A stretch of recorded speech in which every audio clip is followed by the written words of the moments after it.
So much for tuning into this conversation. It's our quarterly appointment with Dr. Satyanarayana Chava as he talks to us after his quarterly numbers of Laurus Labs.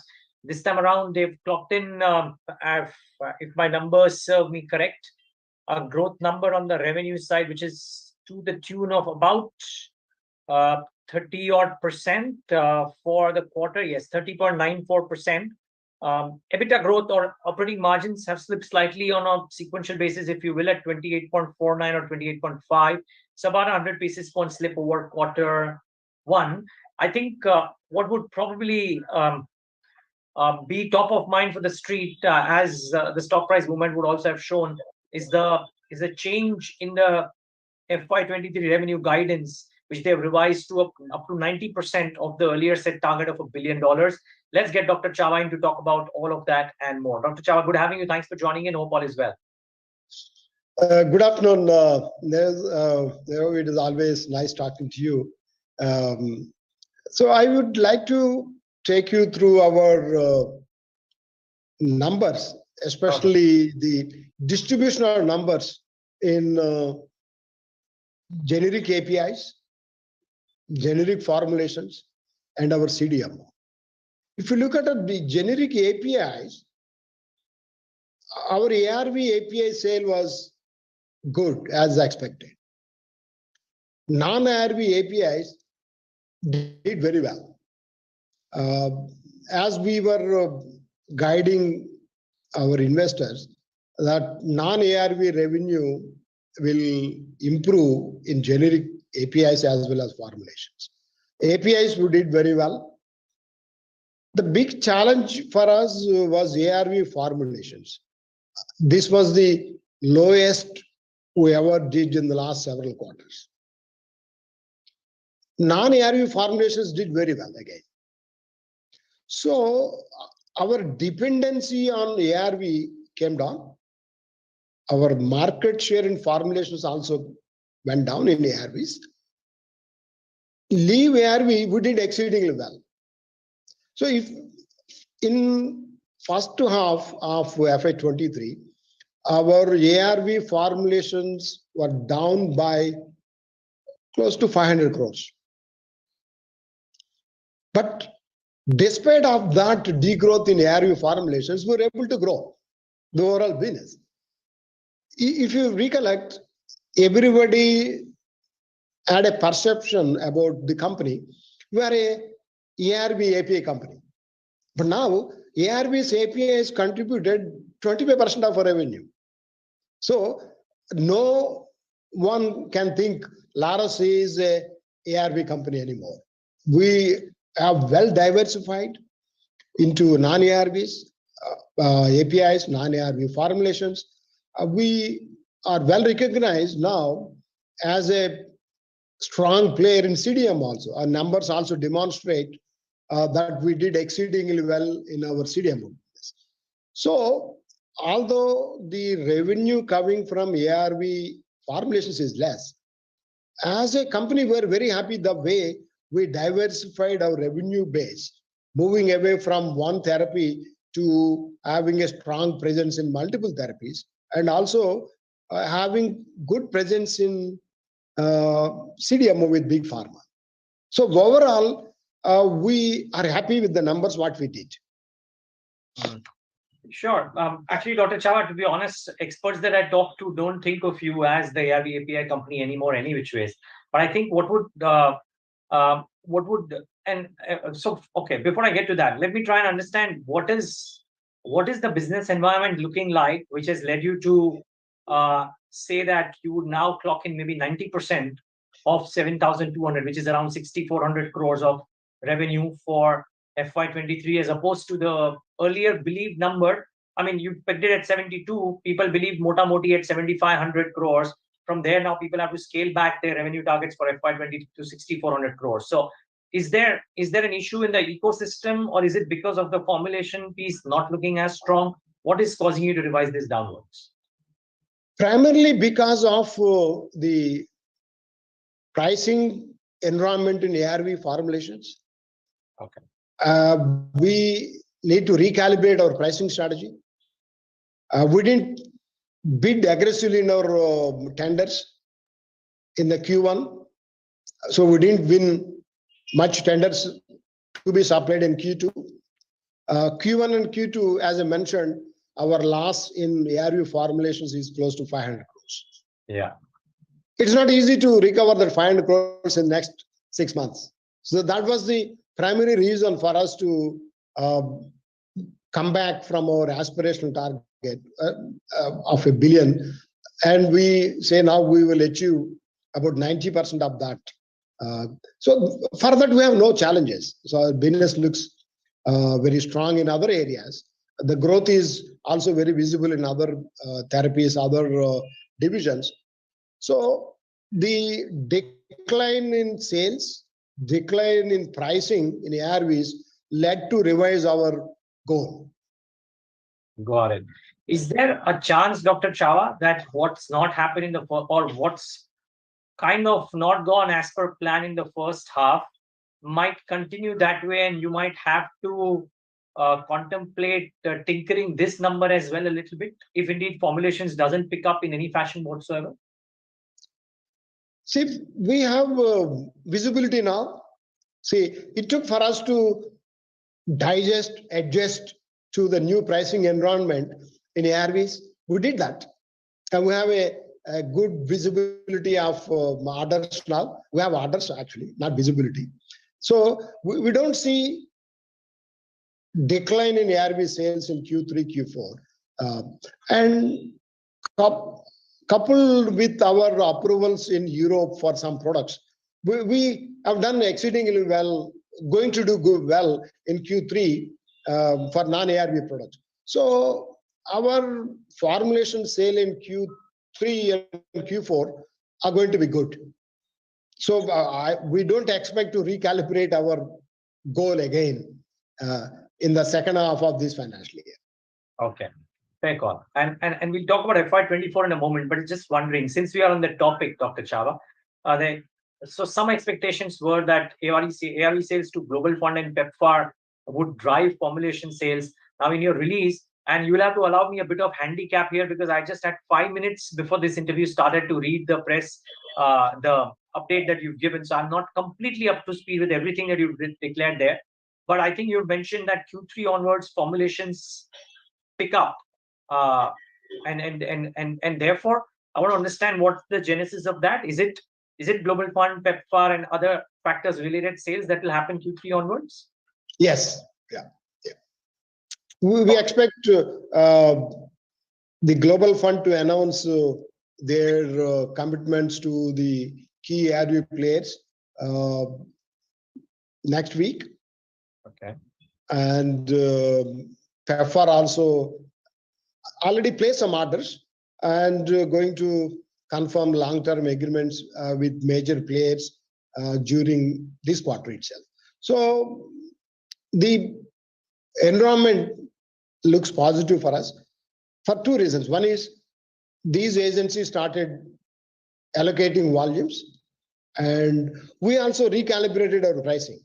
So we can't follow. So our ability to get market share is to lead the pricing and volume, which we're unable to do partly in Q1, mostly in Q2, because we were trying to recalibrate our pricing mechanism, our capacity allocations, our inventory levels and all. Now that was done.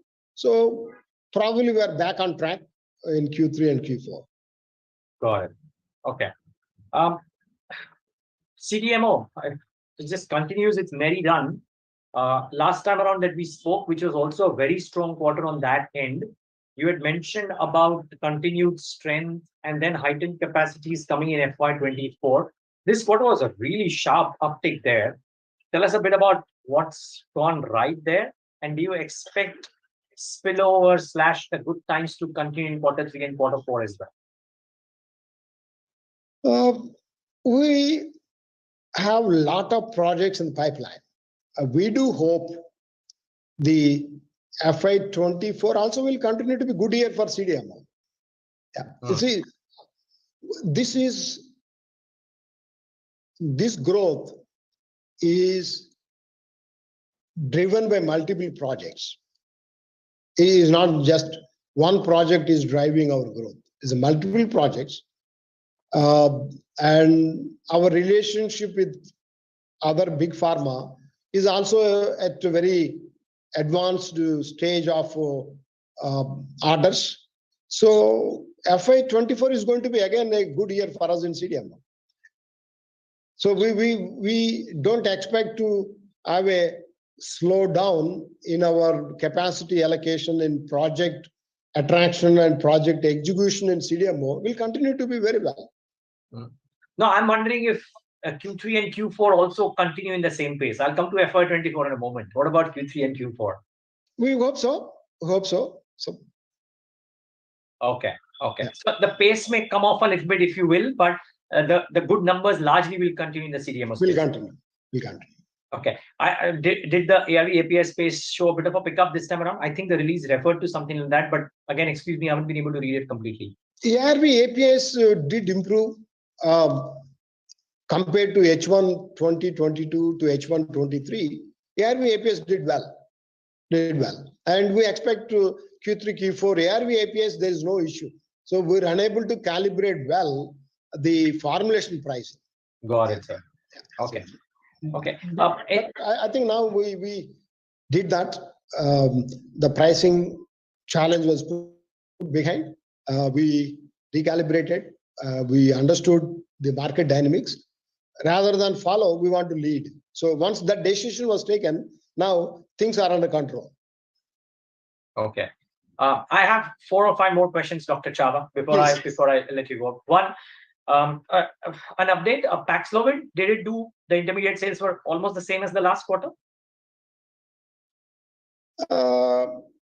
It's going very well. The program is going very well. I will leave at that stage.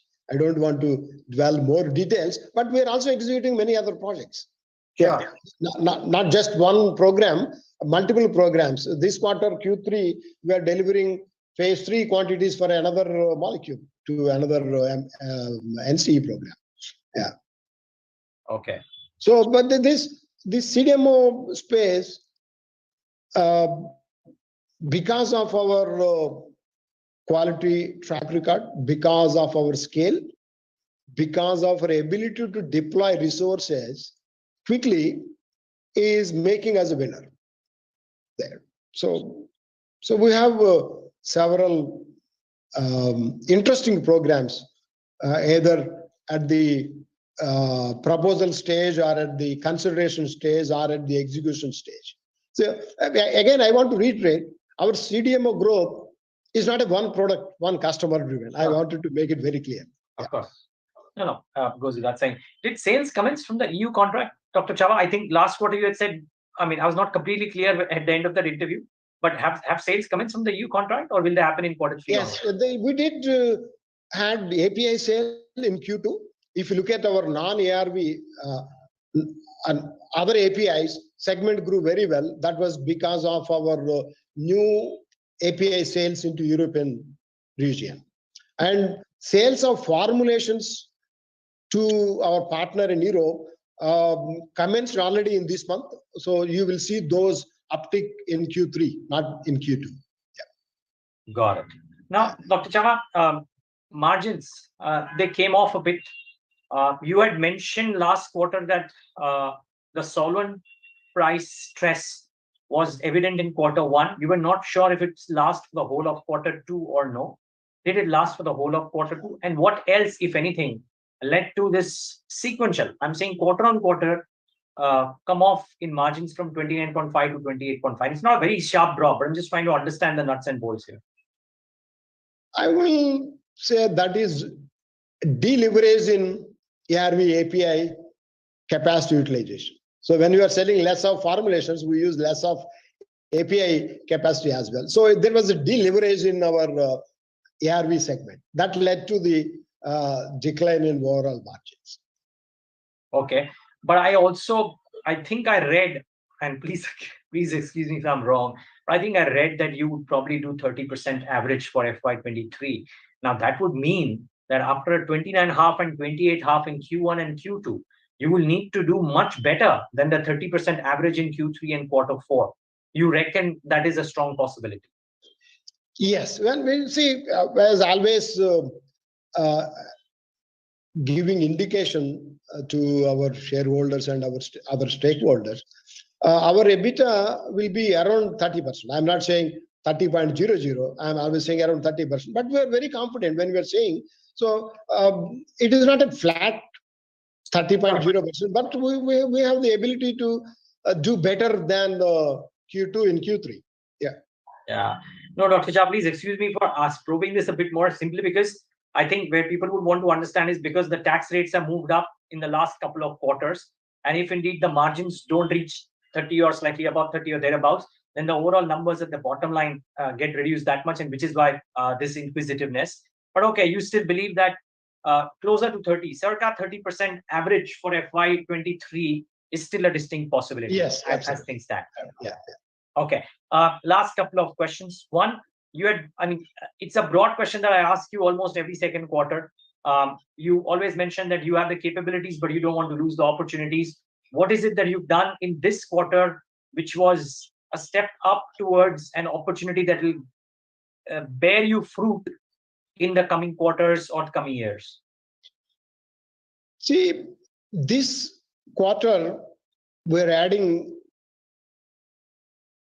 about close to 1 million liter reactor volume into commercial use.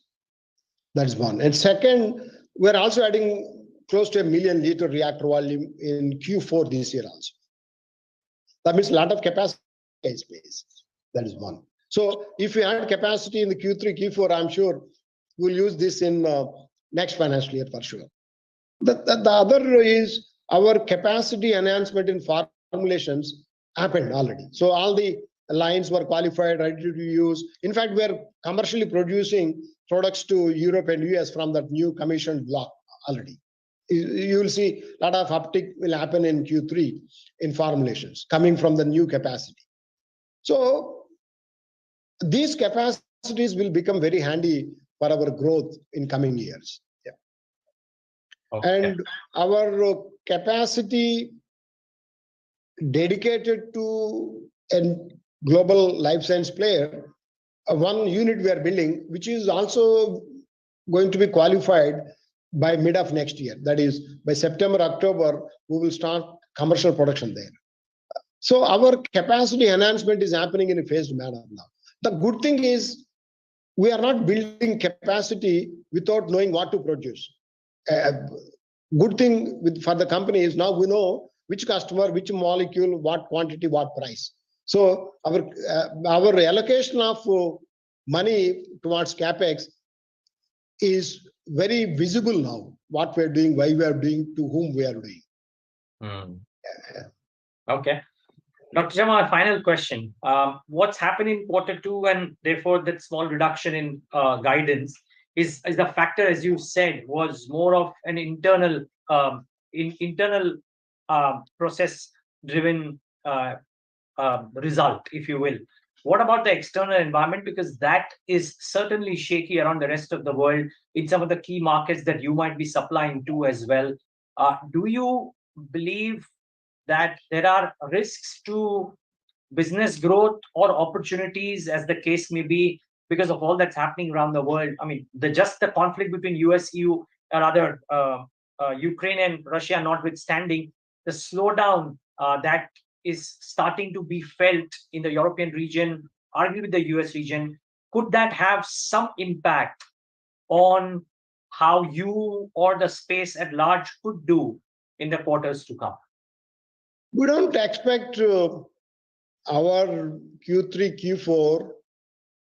We have visibility. We have either inventory in place or inventory buildup is in pipeline. Orders are in hand, our orders are in the pipeline, we have visibility. So we don't see significant impact in Q3 and Q4 because of external factors. Yeah. Okay. I meant, sir, beyond FY23 as well. I mean, we don't know how long this will last. So is the environment looking shaky or is the environment looking stable from your perspective? So one point to note here is the company revenues coming from CMO, either generic APIs, generic formulations, or NCE programs, is almost 50% right now. So that 50% has limited impact on external environment. And the remaining 50%, 25% is ARVs. So most of our ARVs goes into Africa. So at least 50 plus 25, 70% is quite stable business, I would say. So that way we are well positioned to weather these challenges than people who are dependent of their business in Europe and US alone. Got it, sir. Okay, well, I guess visibility around FY24 shouldn't be discussed now. Maybe we'll do that closer to end of Q4 or around that time. But thank you for such a candid conversation, Dr. Chava, and to you and your team, Laurus, and as well as the family. A very happy Diwali and a prosperous New Year. Thank you, Niz. Happy Diwali to you and your team. Thank you. Thank you so much, sir. And viewers, thanks for tuning into this conversation with Dr. Satyanarayana Chava.